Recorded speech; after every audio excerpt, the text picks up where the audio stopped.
Prove అయింది.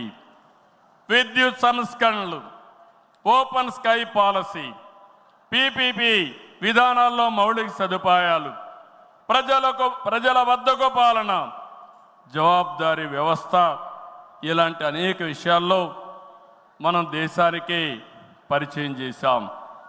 ఈ ప్రయాణం మరింత గొప్పగా సాగాలి.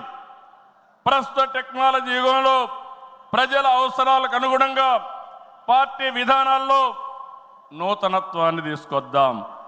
ఈ దిశగా కడప గడ్డపై జరుగుతున్న ఈ మహానాడు అనేక నిర్ణయాలు చర్చించి భావి తరాల భవిష్యత్తు కోసం కార్యక్రమాన్ని రూపకల్పన చేస్తామని చెప్పి కూడా నేను మీకు తెలియజేస్తున్నా. ఈరోజు ఒక్కసారి మీరు ఆలోచిస్తే ఈ మహానాడు భవిష్యత్తుని ఒక దశ దిశ నిర్దేశించే విధంగా ఈ మహానాడు ఉండబోతుంది. నేను ఒకే ఒక విషయం ఇక్కడుండే కార్యకర్తలకు నాయకులకు విజ్ఞప్తి చేస్తున్నాను. ఈరోజు మనమందరం కూడా ఒక ఇన్స్పైరింగ్ టైంలో ఉన్నాం. టెక్నాలజీకి మెచ్యూరిటీ వచ్చింది.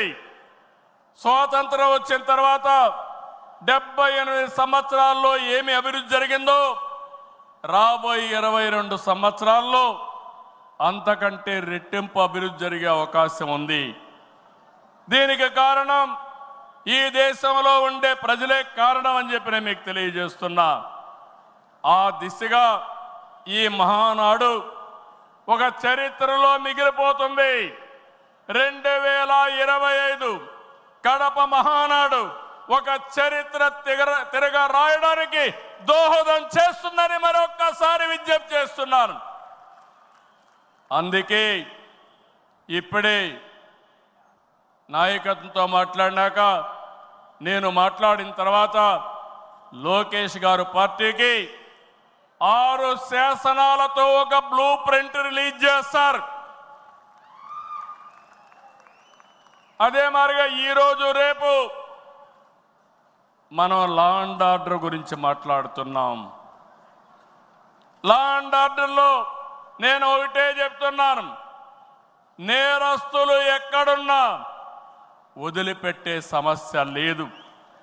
ఆంధ్రప్రదేశ్ అంటే నేరస్తులకు చోటు లేదు. అది నిరూపిస్తానని ఈ మహానాడు సాక్షిగా మీ అందరికీ విజ్ఞప్తి చేస్తున్నా.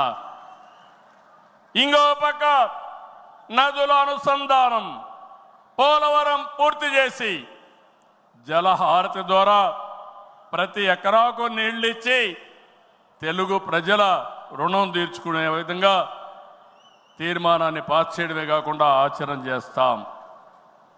భవిష్యత్తులో వచ్చే గ్రీన్ ఎనర్జీ, అదే మరి గ్రీన్ హైడ్రోజన్, అదే మరిగా అనేక ఇండస్ట్రీస్ని నాంది పలుకుతాం. అదే మరిగా ఎక్కడికక్కడ ఏవైతే లాజిస్టిక్స్ ఉన్నాయో రోడ్లు కానీ, రైల్వే కానీ, ఎయిర్పోర్ట్లు కానీ, అదే మాదిరిగా పోర్ట్లు కానీ, ఇంకో పక్క ఇన్లాండ్ వాటర్ వేస్ కానీ ఇవన్నీ చేసి ప్రపంచంలోనే లాజిస్టిక్స్ కాస్ట్ తగ్గే విధంగా మన ఆలోచనలు ఉంటాయని చెప్పి నేను మీకు తెలియజేస్తున్నా. ఇంకో పక్కన మీరు చూస్తే ఆ రోజు నేను హైటెక్ సిటీతో హైదరాబాద్లో ఐటీ ప్రారంభించాను. ఈ మహానాడు ద్వారా, క్వాంటమ్ వ్యాలీ ద్వారా ఆర్టిఫిషియల్ ఇంటెలిజెన్స్ కూడా ప్రాధాన్యత ఇచ్చి తెలుగు జాతిని ముందుకు నడిపిస్తామని చెప్పి నేను మీకు తెలియజేస్తున్నా. ఇంకో పక్కన ఇటీవలే స్వర్ణాంధ్ర విజన్ డాక్యుమెంట్ తయారు చేశాం. కేంద్రం ప్రధానమంత్రి గారి నాయకత్వంతో వికసిత్ భారత్ తయారు చేస్తే మన రాష్ట్రం విజన్ డాక్యుమెంట్ కింద స్వర్ణాంధ్ర 2047కి తీసుకొచ్చాం. మీరు ఒకసారి చూస్తే